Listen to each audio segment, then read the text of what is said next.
Hello, everyone. Good evening from India. This is Nikhil, founder at Cybersecure India, and today we have a very unique topic, and I'll say not only unique but also from a practical aspect about how do you build your career in bug bounty hunting. And we have basically the master with us about bug bounty hunting, who like doesn't only says about it but has done a very good portfolio also, which is already published over his LinkedIn. And I would like to basically welcome Nikhil Rane for today's talk. So hi, welcome Nikhil for today's talk.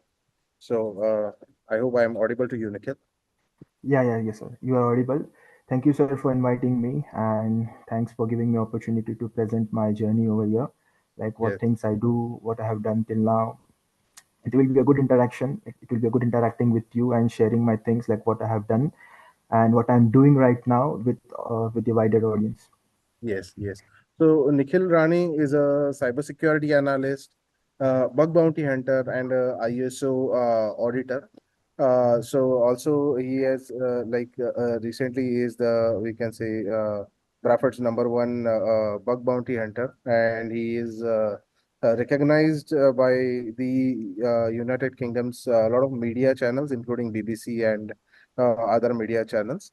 Obviously, the more details you can go and check his LinkedIn also, which I will share the link at the last. And obviously, over to you, Nikhil. And I would just like to basically you to introduce yourself about what all is your security background, and anything which I have missed while introducing. No, So, that's a perfect introduction for me. I started my career in IT from my bachelor's. Like I did my bachelor's in information technology. So after doing my bachelor's, I was not having any idea like what to do, and like to get a job was the first priority for me. But my dad approached me to go and do something unique, which was not very common at that time. Like it's not common. So we went to this institute and we talk about like how can I excel my career in the cybersecurity. So we had a lot of discussion about it, like what are the fields which we can look, because cybersecurity is a very wide and large field. There are lots of field which we can focus in cybersecurity. But what will be the perfect field for me after doing the information technology? So basically, in information technology, I was having the basic idea of how coding works, how what is the flow of the website and other things. So I just want to extend and excel my career in it. So the penetration testing was a good option for me at that time. I came to know about it. So I learned different modules of penetration testing, let's say about the web application penetration testing, mobile application, and somewhat of network as well. So while learning about the penetration testing, I came across this thing called bug bounty. So I was at that time I was very new to the bug bounty and I was not doing anything. And the concept of penetration testing and the bug bounty is quite similar. We won't say like it is same. Like in penetration testing, what we do, like we report all the vulnerabilities in the website or mobile application and whatever the things we are testing. But in bug bounty, it's like very unique. Like you have to be very unique and find loopholes which are not uh, quite familiar, not means familiar, like quite usual, like straight away. So it's like you have to be unique in this bug bounty field, and of course the severity criteria also matters, like only the particular severity of the bugs are accepted. So that thing also comes into the picture in bug bounty. So to get the higher severity, you need to be very unique in this field. So at that time I was very new, so I know that okay, by reporting such things we can get rewarded. The reward can be anything. It can be a cash prize, it can be a t-shirt, swag, hall of fame, it can be anything. So I started my bug bounty journey at the year of 2022. At the year of 2022, in the month of July, I learned different modules in it, different types of attack as per the OWASP top 10. Then I slowly at the month of January 2023, I started focusing on bug hunting. Like how can I do better in it? So whatever the knowledge was having at that time, I started excelling it. I started reading blogs, articles, as well as YouTube videos. Like the people who share POC on YouTube, I just goes and watch all the POC. And also I started reading blogs on Medium as well as on the InfoSec write-up. There are various blog platform where we can read the articles and we can excel the knowledge about this thing. Then then after that I got a job in a company, so I slowed down my bug bounty learning. So at that time I was doing a penetration testing of a website, mobile application, as well as for the network. So I did that job for 6 months. Then after that I decided that I want to excel my career. Like I want to learn something new, and I want to like started working at the higher level as well. So I decided, like I was talking to my professor at that time as well. So I decided I should go to Ireland or UK, but UK was the better option for me at that time. So I chose UK for my masters. Then I started looking for the university that what usually people do. I gave my IELTS and I got my offer letter as well. So choosing the university was very tricky for me at that time because I was for the January intake, and there are not so many university who accept the January intake. So the January intake was like a limited scope. Like the scope was very limited for me to choose universities. So the Bradford University I chose because of the course content. The course content is very quite familiar for me, like what I'm doing. It is having ISO as well. It is having penetration testing. It is having ethical hacking as well. So for me, it was a better option for me at that time between two of the universities. So I choose Bradford and I came here. For first 2 months was quite easy for me as I was having money with me. But after that, as the money like I started spending money on a lot of other things, like getting groceries and other things. My money started, like I was not having the enough money, to be honest. Then at that time I decided that I should continue my bug bounty journey, because it is a better option for me, because I will start learning something new and I will start reporting vulnerabilities for the website, and I will get paid for that, so I can at least cover my basic expense. So in the month of 2023 March 2023 March, I started my bug hunting journey, and I started reporting vulnerabilities at that time, and I was getting a little bit paid for that. So I was quite happy that I'm getting paid and my daily expenses are getting covered. So after that, I was also doing learning modules at that time in my university. So it was quite challenging for me to manage couple of things, like how can I manage my university studies as well with the bug hunting and whatever things I'm learning. So it was quite hard for me at that time, because I was focusing on both the things, and the two of the modules was new to me when I was learning in the university. And the bug hunting as well, like I was learning new things. I was reading report, and I was trying to replicate those things. So yeah, that's my bug hunting journey, how I started into this field, and like I'm doing continuously learning this thing.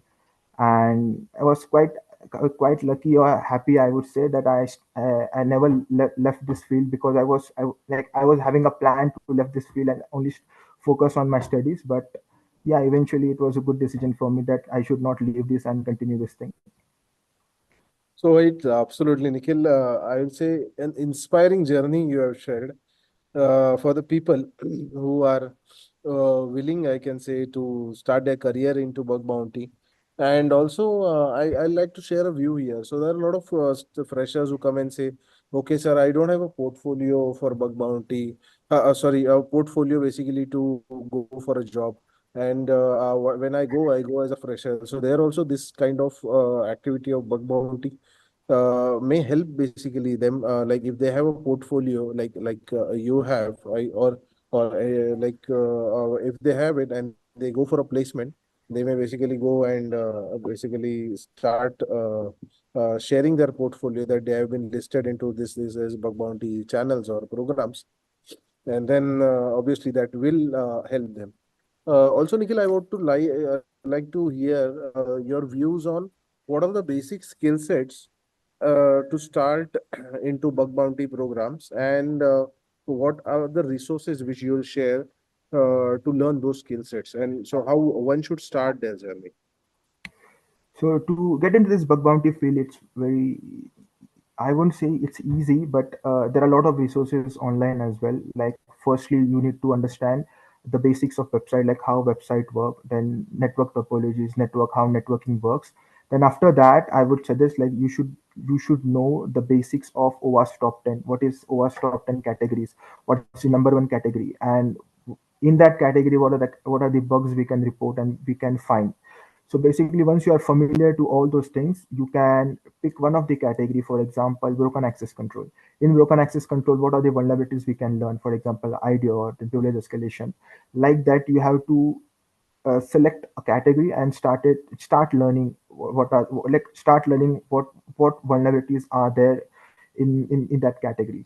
So to learn that category as well, there are many websites available online like Portswigger Labs, then there is TryHackMe, then there are other platforms as well where you can learn about the broken access control. First, you need to understand what exactly the broken access control is, and accordingly, you have to think like, okay, how can I replicate that vulnerability in this website? So basically, it's not always about like whatever you learn on that particular pre-made labs, it will be exploited directly in the same way on the real website. The thing is like in the real world website, in the real world scenario, the things are very not complicated, but a little bit tricky as well. Like you need to understand few things, like what about the URL encoding is there, and other things you need to understand how website is working. Then only you will able to relate those things. As in the pre-made lab, it was easy because it was very straightforward. But in the real world scenario, what we need to do is you have to understand the concept, and those concepts can be implemented or can be tested on the real world website. So I would suggest like you can start with Portswigger Labs, have a wider understanding how this website vulnerability work, what are the types of vulnerabilities, what are the logic flaws, and other things. Once you get used to it, then I would suggest you can read Medium blogs as well. And after reading the Medium blogs, there are other resources as well which we can use, like automation tools we can use. Automation tools as in, like, for example, if I'm doing information gathering, if I want to test a website, the first approach will be gathering information about the target. That information gathering would be finding subdomains, finding live host, and finding all the URLs in the website. So likewise, you have to make a strategy. So if i if I would say like what is my strategy, first what I do, if I approach a website, I will go for the subdomains, I will find all the subdomains, then I will just remove all the dead domains, and what those domains which are live, I will make a list of it. Then I will enumerate URLs from it. Like I will just gather all the URLs, and I will look for the JavaScript file, JSON file, if it is leaking any sensitive information or not. Then likewise, I can plan my attack. Then about the website testing, what you can do is you can learn what are the different types of vulnerabilities which are present in the injection category. Like for example, XSS, SQL injection, and there are code injection as well, OS command injection as well. You can read about those things, and you can try to replicate on the real world website as well. So the thing is like you need to know basic about how website work, basic of the networking, OWASP top 10 categories, and what vulnerabilities are present in the OWASP top 10, what are the category, what are the uniqueness of this category, and likewise you have to make a strategy about it.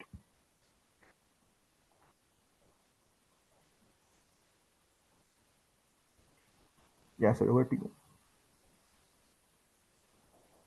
So, Nikhil, as you are from India, but now you're been in the UK for a long time. And can you just we'll come back to the bug bounty topic, and there are a lot of questions from the audience. Okay? But let me ask you one question about, as you said, you're studying in the UK. So, can you give me a brief overview into the audience also about your learning journey of cybersecurity in the UK, and what you will suggest to the audience who, because there are a lot of questions nowadays and confusions also, that I will say, that I want to study abroad, outside India, and like in multiple universities, options are there, multiple courses are there, but which one to choose, which one to select? and they want to do masters or any other programs in cybersecurity. So, what is the cybersecurity market, all the learning aspect outside India, and what is your experience over these years? So talking about, so let's start with the basic thing first, like how you will choose the university. So choosing the university is the main thing, I would say. That's depend solely on you. So what I did was, when I was choosing the University of Bradford, what I did was I did little bit research about the modules. What are the modules present over there, and are the modules familiar to me? For example, I was doing ethical hacking penetration testing, as well as I was having a bit knowledge about the ISO, because the company where I was working, I was assigned as the assistant for the ISO audits. So I was having a little bit idea about how this thing works. So I was looking for a course which was just a continuation of what I was doing in India.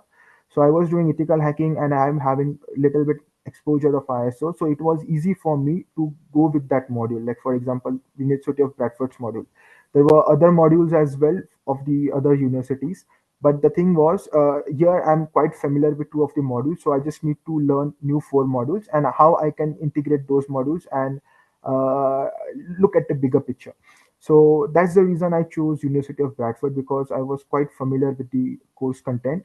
And once you are here, the thing is, there is a lot of self study to do. In India, it's like the professor will teach from step 1 to step 10, but here it is a research module. They will introduce you to the things like, okay, this is penetration testing, these are the tools used in penetration testing, and there are a couple of live examples as well.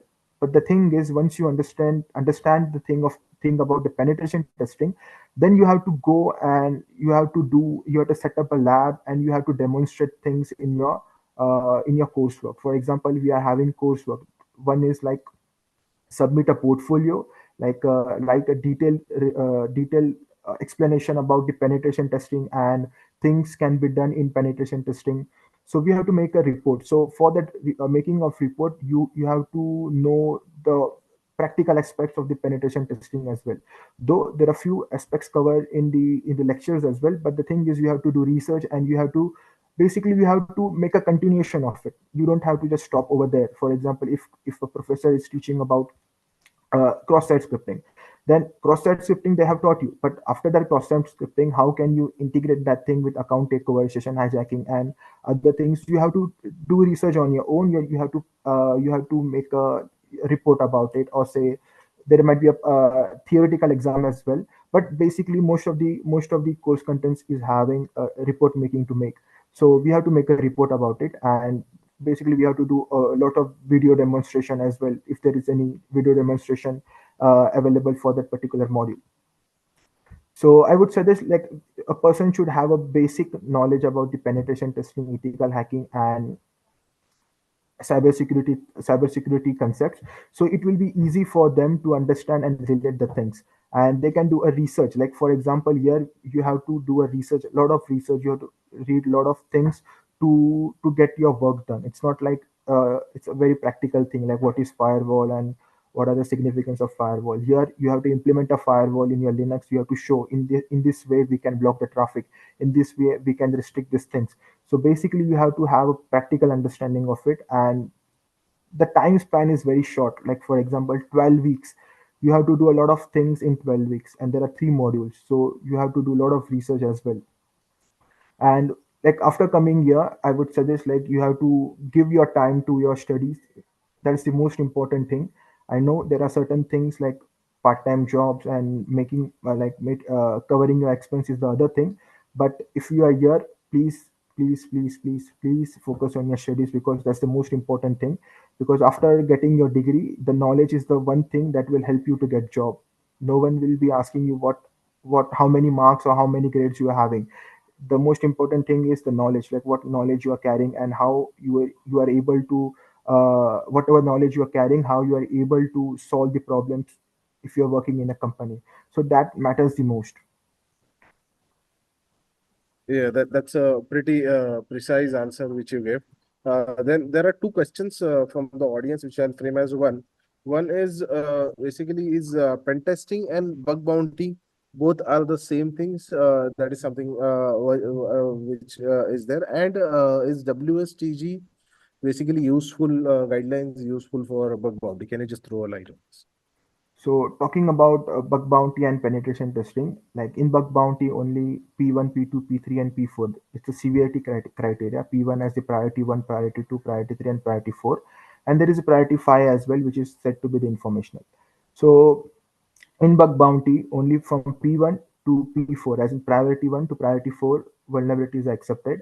And in penetration testing, it is quite a similar. I won't say it is same, because in penetration testing you have to cover all the categories from P1 to P5.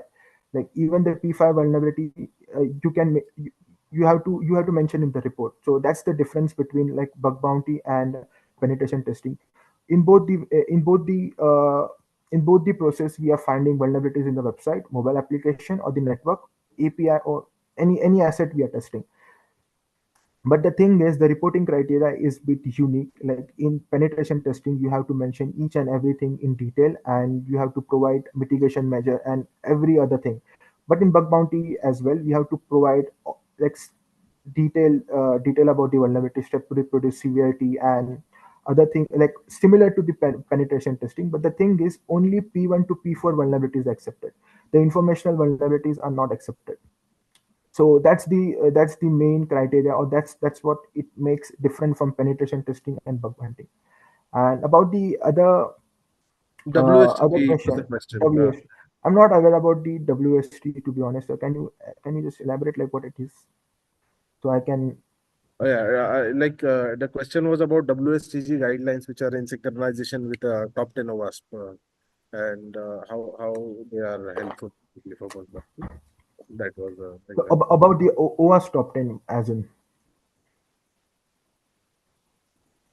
hello, is it about the OWASP top 10, sir? Yes, yes, that guidelines are in synchronization with the OWASP top 10 Hmm. WSTG. Let me just a minute, sir. Am I audible? My camera is off, I guess so. Uh, some network issue, I believe. Yeah, Am I maybe. audible? Yeah, you are audible, sir. Let me just reconnect my camera. Yes, yes. The thing is, like, I'm not having a camera with me on my laptop. I connect my phone externally, and okay, just a minute. Yeah, that's fine. Take your time. Access denied.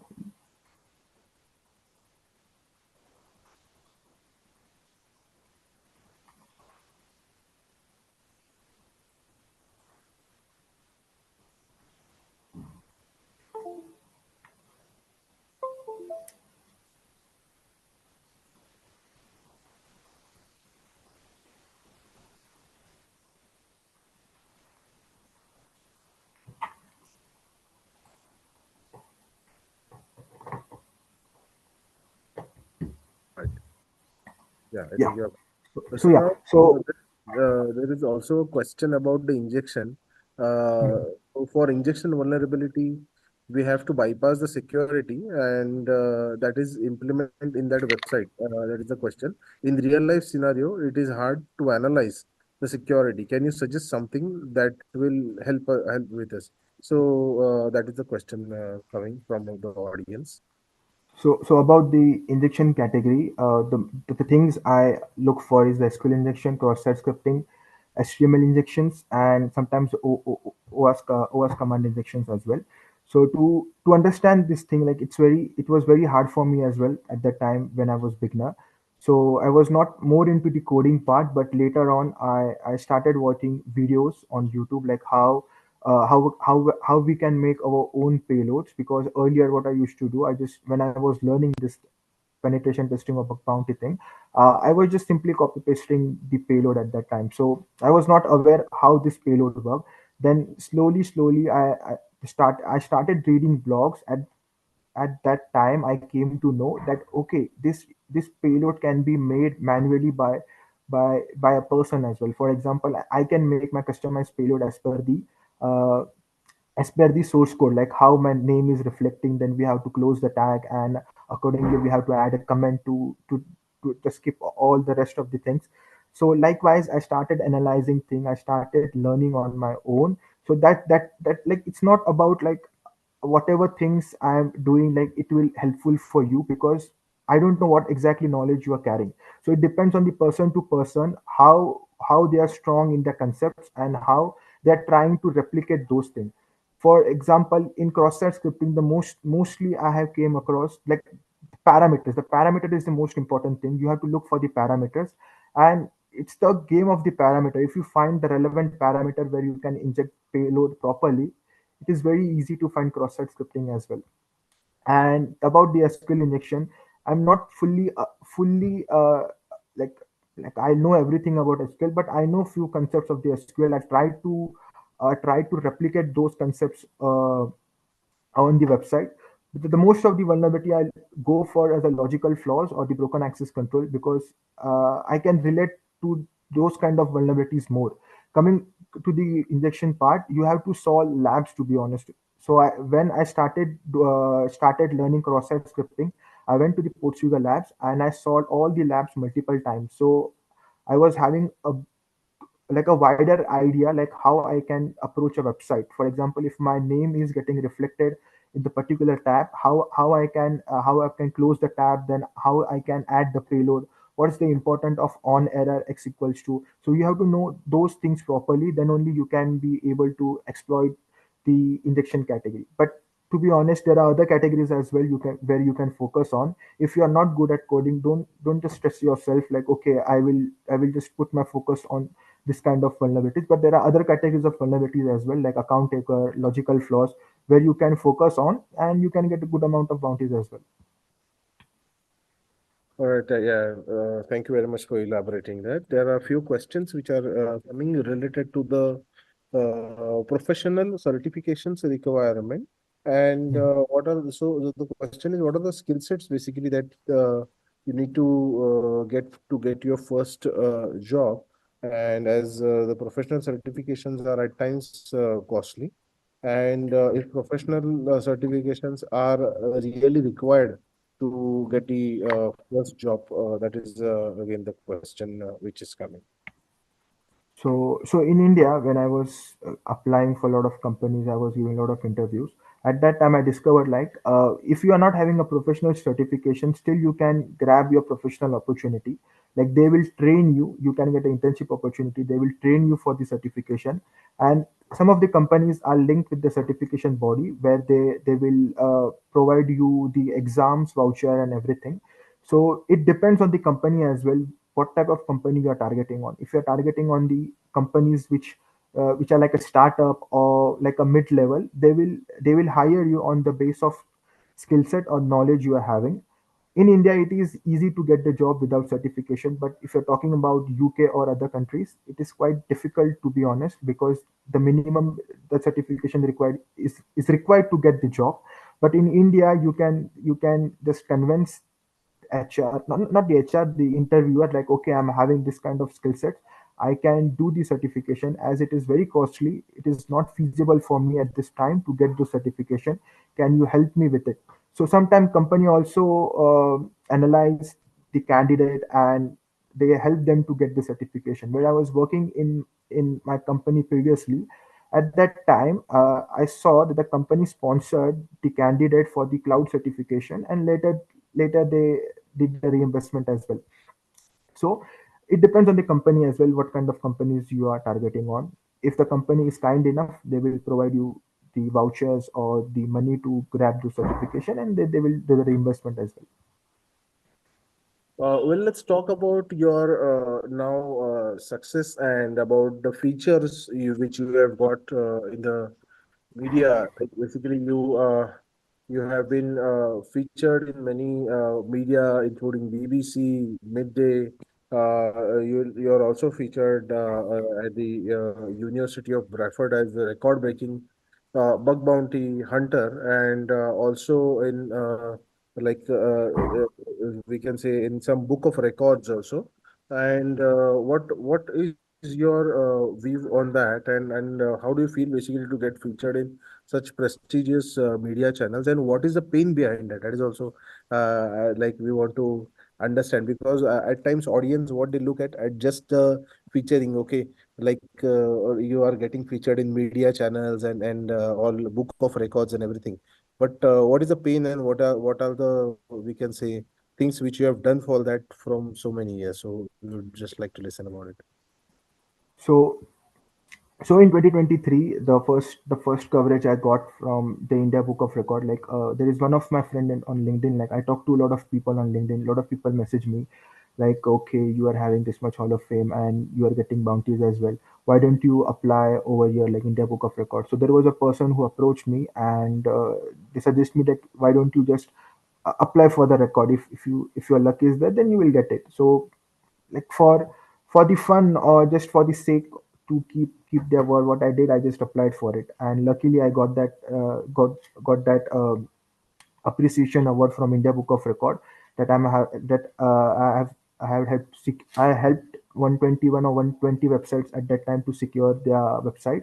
So they have sent me this medal as well as the certificate, and there are other things as well that they have sent me.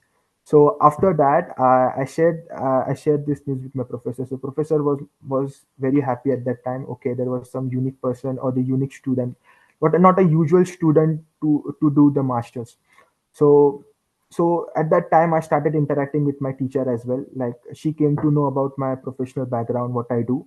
And like when I was discussing about this in the book of record thing, I told her like, okay, what the thing I do is bug hunting.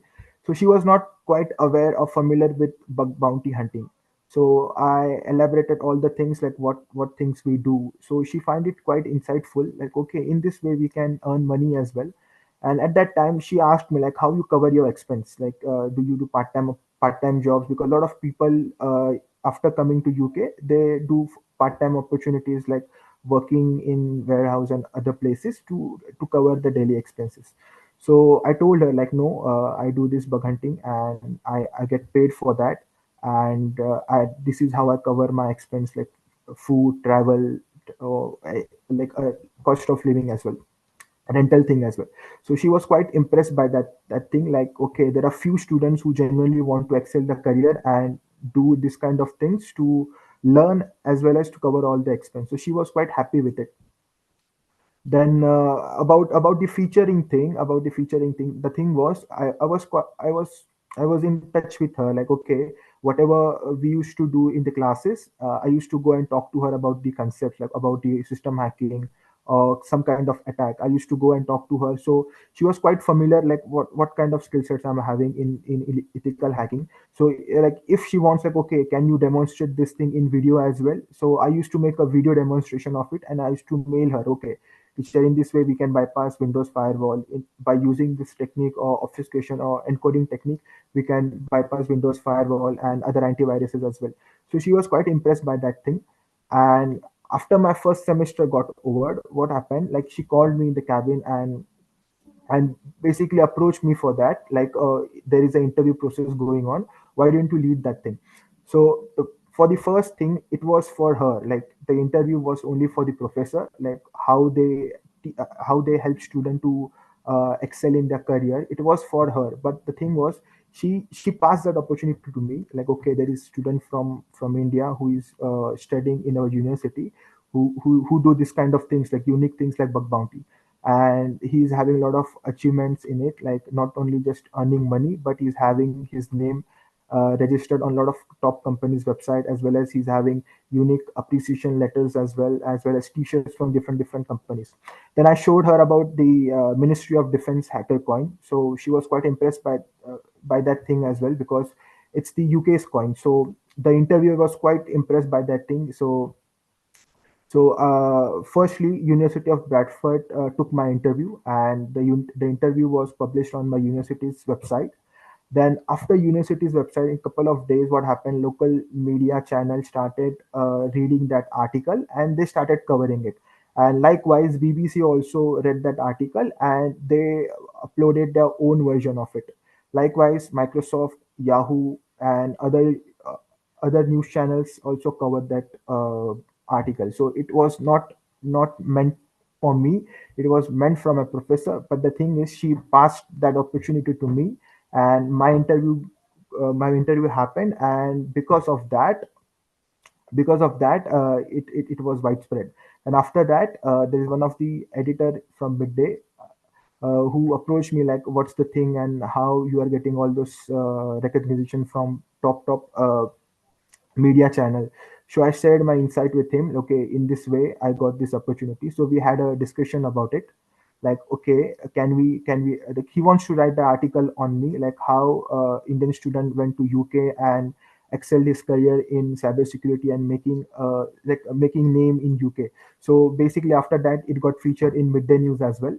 Then after a few weeks, I got a what you say article writing opportunity from the Yorkshire Post. Like, so Yorkshire Post is one of the local newspaper channel in UK. So they wants to highlight this online fraud. How can a person be aware of this online fraud? So they approached the person who was responsible for writing the blog. So we had a discussion about it, what things can be added in that blog, and I had some of my inputs. He also wrote that blog and he sent it to me. So I then added few things of mine, like how we can do it. So it is like that. So then thing, things keep on publishing and it went viral. Lot, like more than 30 plus media news channel covered that, and I was happy that it got a lot of recognized. Like I got recognized for those kind of things. Wow, wow, that's really inspiring. And obviously, you mentioned about Midday. So Gautam obviously is a responsible Welcome, journalist, and welcome. he really writes a lot on techies like you, and he's been a responsible journalist also at times. So there is a question which is coming from the audience, and let me ask you about that. The audience is asking that you suggested Portswigger Labs to increase the potential. Could you also suggest some more other ways where we can practice and gain confidence that we are going in the correct way of bug bounty career?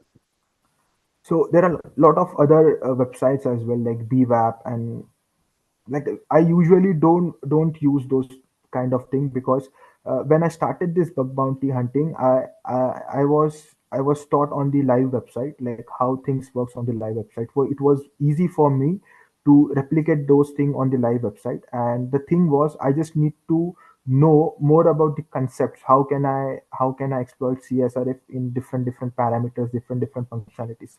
So that's all I wanted to know.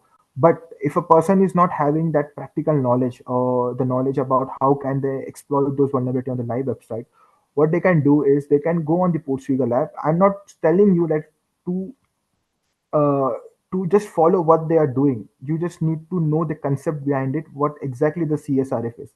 Once you know the concept of CSRF, then you have to exploit that vulnerability on the live website or the responsible disclosure or the public bug bounty platforms as well. So that's all I can suggest, because there is no, because lot of website, lot of practical or pre-med lab is having the same process of finding the vulnerability. It is just the website name that makes a difference, but most of the concepts are same. Only few of the concepts are like bit different from each other, but most of the time it is quite similar to both the websites. So I would suggest like you should go for the Portswigger lab and understand the concept, not the, like understand the concept and the process what they're trying to do, and try to implement that logic on the website you are testing. So that's all I can suggest. Yes, yes, yes. So also there is a question which is we can say about a bit different question from bug bounty, but I'll take this. One of the participant he's saying that he's doing a job as a system administrator and currently pursuing a certification in professional Google Cloud certification. And could you basically help him how he can basically find a cloud security job from system administrator, how Mhm. we can switch to the cloud security? So it's a bit different question from bug bounty. You do you want to take this or? So like if the person is from India, then it is quite easy because you can apply from LinkedIn and other career sections from the website as well. But if it is from if they are from UK, then there is different process for that, because ATS comes into the picture and other things also comes into the picture. So it depends like from where the person is. If it is from India, then of course we can. It is easy to get it, but here it is bit difficult because you have to pass the ATS and other criteria as well to get selected for the interview. Okay, yeah, that's a very clear answer. Yeah. Yeah. Any golden nuggets from your experience which you would like to share? Mhm. Not from the India or from the UK or any like country perspective, but from the tech perspective about what should be a ideal career path of a cyber security enthusiast, or a person who is willing to come into the cyber security domain despite of the academics, and Mhm. just as a learning, we can say a person who has a curiosity to learn and Mhm. come into the domain to just test the bit of the domain. So what would be your suggestion for? So about the nuggets you're talking about, like the unique opportunities I came across, this is like I got like not couple of more than 3 4 projects for testing. Like I did penetration testing for a company. Like there are 3 4 companies. I did a penetration testing for them, and they paid me for that. So first thing is like you have to make a portfolio. Like what are the things you have done, whether it is Hall of Fame, Bounty, anything. You have to just make a portfolio about it, what you have done and what you are doing, and basically what's your expertise on it. And once you get the this kind of project, you give you 100%. And once you give you 100%, what happens, like they gave the recommendation, like okay, in a very cost efficient way, there is a guy who can do this for you. So these are the things like I have came across, and I discovered on my own. Basically there is no one who who who provided me with all those opportunities. Like okay, this is the person. I got a lot of offers from UK as well as from the India. Like I have helped uh, different people in India, companies whom I tested the website, and I got paid for that. Like while I was working while I was being a student. So being at the student tenure and you're doing this kind of thing is very unique, and like it requires like a way of convincing to them as well, like okay, I can do this in a very cost efficient way. And to get into this field, like to get started, like you just need to start into this field, and you have to just keep on continually improve yourself as well. Like how we can excel, like whatever knowledge I'm having, how can I excel that knowledge to the step 1, step 2, step 3, step 4, step 5. So that's all I would say. The curiosity should is the main thing. And like if you're not getting anything, that's fine. Like you should keep on trying. When I started this bug bounty, in like continuously doing this bug bounty thing in the month of March 2023, I was not getting paid for it. Like for a month, I was knowing my situation was very tough at that time. Like I was having limited amount of money with me, and I was reporting a lot of vulnerabilities, but I was not getting reply or getting paid for that. So the thing I would suggest, like keep on reporting, keep on focusing on this thing, keep on learning. That will help you to get into this field. Not only bug bounty, but any other cybersecurity field, whether it is SOC, ISO, or any other thing. Well, yeah, very well covered, Nikhil. One last question as we are running out of time, and Okay. that would be, and that's very important question which came from the audience, and I would also like to add. So they're asking, like, sir, can you provide we can say any don'ts, like what we should not do? So are there any precautions which has to be taken care for hunters before hunting on live website, and what are those, like there are do's and there are don'ts. So like there is something which is called as no, don't touch it at all. So what are those we can basically take ahead? Okay, so that is a question from the audience, and probably this would be the last as we are running out of time. Also, I would also request the audience to fill the feedback form, which I have posted in the YouTube chat box, and I pinned also that message. So please feel free to fill the feedback form. and let us know the feedback, please. So do and don't are the things which are already mentioned. If you are testing a website, whether it is a public platform or the private platform, it is already mentioned. Like you have to only focus on the this kind of categories of vulnerabilities. Then if you are reporting vulnerabilities which are not in scope. So basically, do's are in scope and don't are like out of scope. So you have to focus on the vulnerabilities which are in scope. So basically, you have to read the scope, what exactly they are looking for, and what kind of vulnerabilities they are looking for. And accordingly, you have to test. For example, in scope, they have mentioned there are three domains which you need to test. Then the, those three domains shall be tested. Other than that, they won't be accepting the report. There are some exceptional case where they accept the report from the out of scope as well, but the severity of the vulnerability should be very high, or it should be damaging the company's reputation, or they are damaging the company's infrastructure, something like that. So it depends on the category as well. But usually I will suggest like go for the things which are in scope. Don't go out of the scope things. Like don't do things which are they are not expecting from you.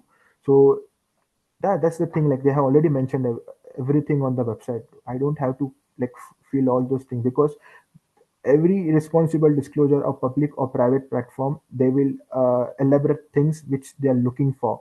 Accordingly, what we have to do, we have to analyze it, and accordingly we have to plan how I can exploit a vulnerability in it by doing all those categories, all those things like information gathering, then looking for some sensitive information, then analyzing the functionality, and accordingly you can exploit the vulnerability in the website.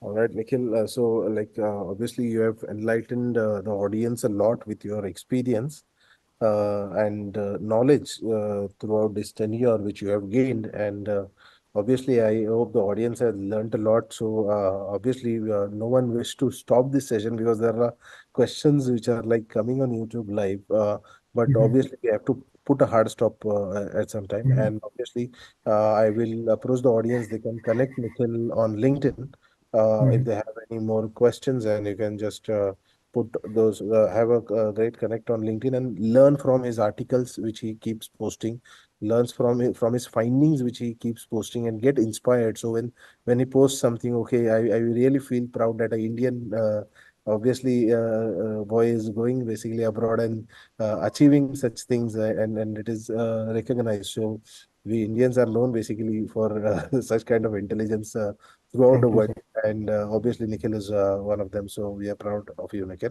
So thank you very much once again, Nikhil, for coming on Cybersecure India. As Nikhil is also one of the empaneled speakers at Cybersecure India. He has spoken prior also in our expert talk series, and he continues the support to the community of Cybersecure India. So that's really appreciated, Nikhil, about Thank you, sir. your attitude of gratitude to give back to the society through Thank you. Cybersecure India. Thank you so much. And also, I have posted a link of Cybersecure India's LinkedIn channel in the chat. And the feedback form, please, guys, don't forget to fill the feedback form as it means a lot for us for improvising our further sessions. Every month, we will obviously invite guests like and experts like Nikhil from different domains of cybersecurity and digital forensics. And stay tuned basically for that. And also, you can join our community on nas.io/cybersecure India. I will post the same in the YouTube chat for all the, we can say, further sessions and information. So thank you very much, Nikhil, once again for taking out Thank your you. valuable time and joining us. Let us work together to make this digital world as a safer place. Also, I will appeal the audience to be take participation in the government, we can say, programs which are similar to bug bounty, like national critical information infrastructure programs, NCIABC programs, which is a program under NTRO, Government of India, where you can report the vulnerabilities of the Government of India websites, and obviously you can get listed. So your knowledge should also be used for the nation's betterment and infrastructure security. And there is a lot to learn basically from experts like Nikhil Rane. So thank you very much, Nikhil, once again for coming on the talk. Thank you, sir. Thank you so much for inviting me. All right. So thank you very much. We can end the session here, and obviously, you guys can please feel free to fill the feedback form. Thank you. Thank you.